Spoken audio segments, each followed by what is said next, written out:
मैं आज हिस्ट्री के उस हिडन चैप्टर का विटनेस बनने जा रहा हूँ जिसे समय ने हजारों सालों तक अपने अंदर दबाए रखा, जिसने सिर्फ एक युग नहीं शक्ति के पूरे कॉन्सेप्ट को रीडिफाइन कर दिया। द इमर्जेंस ऑफ 10 महाविद्यास, जिसके बारे में इस देश में बहुत ही कम लोग जानते हैं। बिना एक पल भी गवाए चलिए हिस्ट्री के उस एक हिस्टोरिक टाइम लाइन को एक्सप्लोर करते हैं। और जो भी मैं इस वीडियो में कहूँगा वो एक सोर्स्ड इंफॉर्मेशन है, रिसर्च इंफॉर्मेशन है, और उसकी सोर्स और उसकी रिसर्च मैं दोनों को आप सभी के सामने प्रस्तुत करूँगा। एक्चुअली में हुआ तो बहुत कुछ था।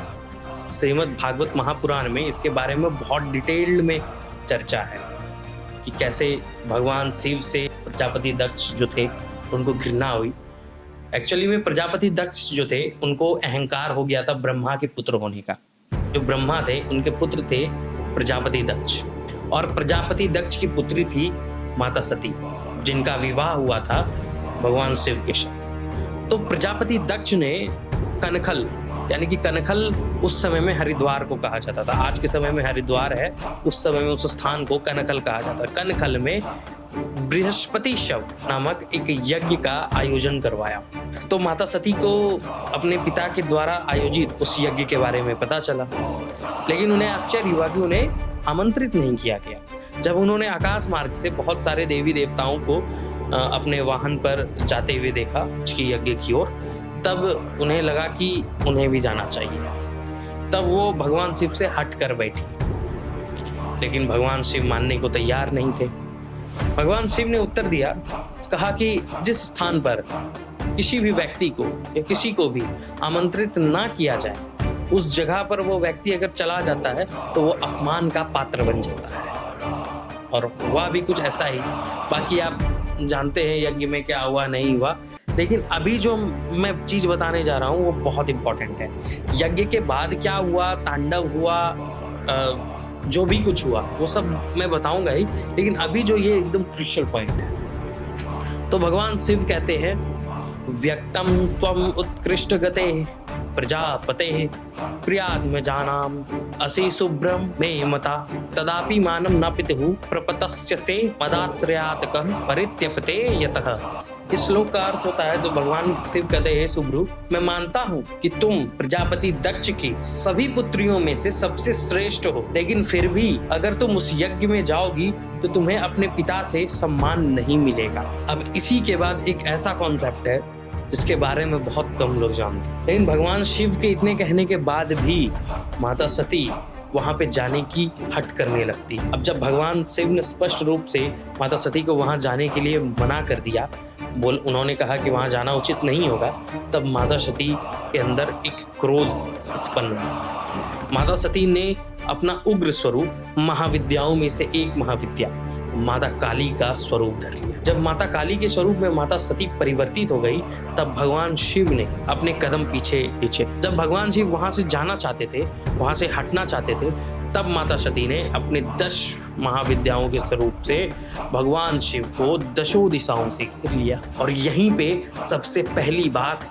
10 महाविद्याओं का प्राकट्य स्वरूप का वर्णन है। तो इसी के संदर्भ में एक श्लोक है, काली तारा महाविद्या षोडशी भुवनेश्वरी भैरवी छिन्न मस्ता च विद्या धूमावती तथा बगला सिद्ध विद्या च मातांगी कमलात्मिका एतादश महाविद्या सिद्ध विद्या प्रकीर्तिता। ये 10 महाविद्याओं के नाम मैंने एक श्लोक में लिए। 10 महाविद्याएं कौन कौन सी थी? सबसे प्रथम में, जैसा मैंने बताया, सबसे प्रथम में काली, मुंडमाला धारिणी, शिव पर आसीन, शिव और सब पर आसीन। दूसरे स्थान पर माता तारा, नीलवर्ण, प्रयालीड मुद्रा, शमशान वासनी, उग्र रूप। फिर तीसरे स्थान पर आती है षोडशी, जिन्हें त्रिपुर सुंदरी के नाम से भी जानते हैं। भुवनेश्वरी, दयमान सूर्य के समान चमक, सौम्य और मातृत्व से पूर्ण। फिर आती है 5वें स्थान पर माता छिन्नमस्ता, स्वयं का सिर कटा हुआ, रति और कामदेव पर आसीन। फिर आती है भैरवी, अग्नि के समान लाल वर्ण, रक्त वस्त्र और मुंडमाला। धूमावती, विधवा रूप में मलिन वस्त्र, कुटिल दंत, भूख से व्याकुल, और जिनका वाहन कौवा है यानी कि काक है।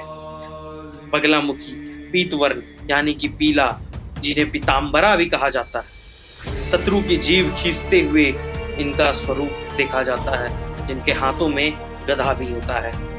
मातंगी, श्याम वर्ण उच्चिष्ट जूठन की देवी चांडालिनी, जिनके हाथों में वीणा, सुक्त, तोता और खड़ग है। कमला, स्वर्ण वर्ण गज लक्ष्मी रूप, कमल पर आसीन।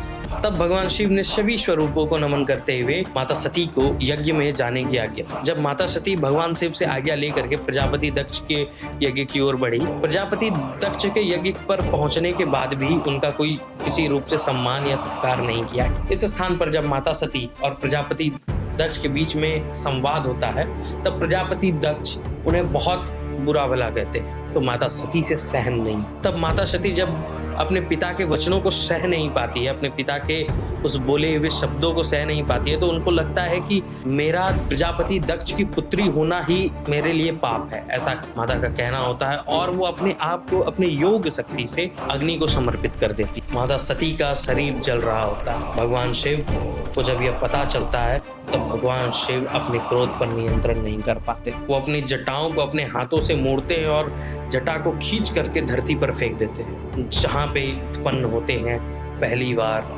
वीरभद्र। वीरभद्र के उत्पन्न होने के बाद भगवान शिव वीरभद्र को आदेश देते हैं और जाकर के प्रजापति दक्ष और उसके यज्ञ को दोनों को समाप्त। प्रजापति दक्ष अपने सामने वीरभद्र को आता देख अपनी अक्षनी सेना को आगे भेज देते हैं वीरभद्र से युद्ध के। वीरभद्र ने वह रक्तपात वहां पे किया था जो शायद इतिहास में कभी किसी ने सुना होगा। उस यज्ञ में उपस्थित सभी देवताओं को यह आभास हो जाता है कि वो वीरभद्र कोई और नहीं, भगवान शिव के ही अंश है। और जब उस प्रलय को कोई नहीं रोक सकता था, तो सारे देवता वहां से चले जाते हैं और फिर वीरभद्र अपने हाथों से प्रजापति दक्ष का गर्दन उखाड़ देते हैं। इस तरह के विजुअल्स में जनरेट नहीं कर सकता था, इसीलिए मैंने तलवार से कटते हुए दिखाया। और फिर भगवान शिव खुद वहां पर पहुंचते हैं और माता सती की उस पार्थिव शरीर को, उस अग्नि में समाहित शरीर को लेकर के अपने हाथों में लेकर के तांडव, और ये तांडव इतना भयानक होने लगता है, इतना भयानक होने लगता है कि सारी दिशाएं कांप उठती। अगर महादेव इसी तरह से तांडव करते रह जाते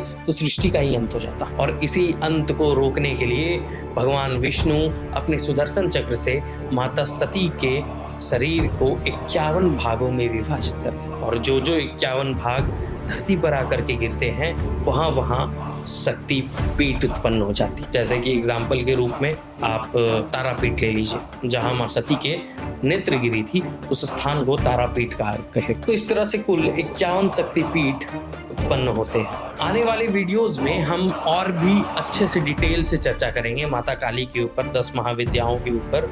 तो अभी के लिए फिलहाल हम आपसे आज्ञा चाहते हैं, मिलते हैं आपको फिर से अगले वीडियो में। तब तक के लिए जय श्री राम, जय हिंद, जय भारत।